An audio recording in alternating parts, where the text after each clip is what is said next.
Ayan, hello po sa ating lahat. So, ang topic po natin ay nababasa nyo naman po mismo sa ating title na tila ba'y marami ang nawalan, no, ng pag-asa, lalong-lalo na po sa kapwa kong mga reactor, no, dahil pinapahinto po nila. Pero may iilan ay pwedeng-pwede pa rin pong mag-reaction. Sinasabi naman po ni Kalinga Prab ay pwedeng-pwede mag-reaction basta good vibes, hindi po natin sinisiraan ang mga tinutulungan po nila. Huwag po tayo gagawa ng issue para sa ganun ay lumaki po yung views, which is alam naman po natin na babalik kila Kalinga Prab yung mga ginagawa pong mga issue natin, no, na konting kerot,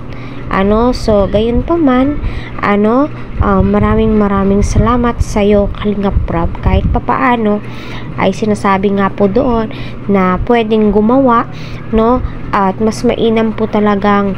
may basbas, minention ang pangalan, pero as long as na-stop pa po yung pagre-reaction, basta alam ko sa sarili ko wala akong ginagawang masama, hindi ako lumalabag sa batas ng Kalingap, hindi ko po sinisiraan ang kanilang mga tinutulungan, why not, so marami nga po ang nakakamiss sa kay Rina, pero wala pa po tayong update about dyan kasi alam naman po natin napakahirap kumilos ngayon dito sa YT, no, kasi napakaraming mata, gayon pa man, kahit ano po yung sabihin, basta stay positive, at maraming salamat sa iyo Kalinga Prab.